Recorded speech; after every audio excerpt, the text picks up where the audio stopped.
নমস্কার বন্ধুরা, কেরিয়ার উইজডমে আপনাদের সকলকে স্বাগত জানাই।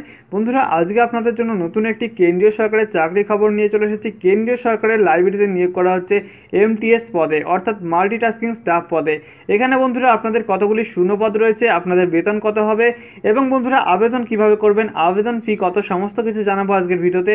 জানতে হলে ভিডিওটা অবশ্যই শুরু থেকে শেষ পর্যন্ত মনোযোগ সহকারে দেখবেন। চলুন বন্ধুরা, বেশি না কথা বাড়িয়ে আজকের ভিডিও শুরু করা যাক। আর বন্ধুরা, ভিডিও শুরু করার আগে আপনাদের কাছে ছোট্ট একটি রিকোয়েস্ট, আপনারা যদি আমাদের চ্যানেলে নতুন হয়ে থাকেন অবশ্যই চ্যানেলটিকে সাবস্ক্রাইব করে পাশে বেল আইকনটি প্রেস করে নেবেন নতুন নতুন চাকরির খবর সবার প্রথমে জানার জন্য। চলুন বন্ধুরা, আজকের ভিডিও শুরু করা যাক। তো বন্ধুরা, কেন্দ্রীয় সরকারের দিল্লি পাবলিক লাইব্রেরিতে নিয়োগ করা হচ্ছে মাল্টিটাস্কিং স্টাফ পদে। এখানে বন্ধুরা আপনাদের জানানো হচ্ছে শূন্যপদ রয়েছে খুবই কম, 25টি শূন্যপদ রয়েছে। জেনারেলদের জন্য 14টি শূন্যপদ রয়েছে, এসসিদের জন্য 5টি এবং এসটিদের জন্য 2টি শূন্যপদ রয়েছে এবং প্রাক্তন সেনাকর্মীদের জন্য 3টি শূন্যপদ এবং শারীরিক প্রতিবন্ধীদের জন্য 1টি শূন্যপদ রয়েছে। তো বন্ধুরা, এই পদের জন্য আপনাদের বেতন বলা হচ্ছে মূল বেতন 18,000 থেকে 56,900 টাকা পর্যন্ত আপনাদের বেতন দেওয়া হবে। এছাড়া বন্ধুরা আপনাদের জানানো হচ্ছে যোগ্যতা বলা হচ্ছে কোনো স্বীকৃত বোর্ড অথবা ইনস্টিটিউট থেকে 10+2 অথবা সমতুল্য পরীক্ষায় পাস করতে হবে আপনার। তার সঙ্গে বন্ধুরা আপনাদের লাইব্রেরি অ্যান্ড ইনফরমেশন সায়েন্সের সার্টিফিকেট অথবা ডিপ্লোমা থাকতে হবে। এছাড়া বন্ধুরা আপনাদের জানানো হচ্ছে বয়সসীমা বলা হচ্ছে 17/2/2019 তারিখে, বয়সের ঊর্ধ্বসীমা 27 বছর পর্যন্ত হতে হবে। এছাড়া বন্ধুরা সংরক্ষিত শ্রেণীর প্রার্থীদের জন্য নিয়ম অনুসারে বয়সের ছাড় আছে।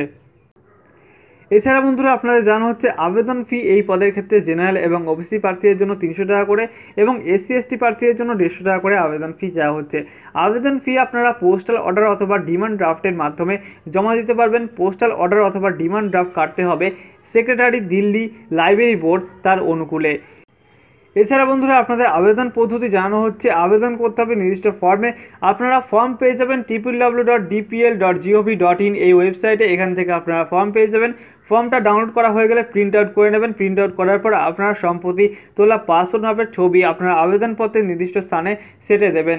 এরপরে বন্ধুরা পূরণ করা আবেদনপত্র এবং যাবতীয় প্রমাণপত্র সব প্রত্যয়িত জেরক্স পাঠাতে হবে DY director administration, Delhi public library, Shyama Prasad Mukherjee Marg, Delhi 110006 এই ঠিকানায় এবং আপনাদের পৌঁছাতে হবে 17 ফেব্রুয়ারি 2019 তারিখের মধ্যে এবং অন্যান্য প্রাসঙ্গিক তথ্য আপনারা উপরিউক্ত ওই ওয়েবসাইটে পেয়ে যাবেন। তো বন্ধুরা আপনাদের সুবিধার জন্য ভিডিও ডেসক্রিপশানে ওয়েবসাইটের লিঙ্ক প্রোভাইড করে দেবো, সেখান থেকে বিস্তারিত জেনে নিতে পারবেন। তো বন্ধুরা আশা করি ভিডিওটা ভালো লেগেছে। ভিডিওটা যদি ভালো লেগে থাকে অবশ্যই লাইক, কমেন্ট এবং শেয়ার করতে ভুলবেন না এবং অবশ্যই চ্যানেলটিকে সাবস্ক্রাইব করে পাশে বেল আইকনটি প্রেস করে নেবেন প্রতিনিয়ত নতুন নতুন চাকরির খবর সবার প্রথমে জানার জন্য। তো বন্ধুরা আজকের মতো ছিল এই পর্যন্ত, দেখা হবে নেক্সট ভিডিওতে।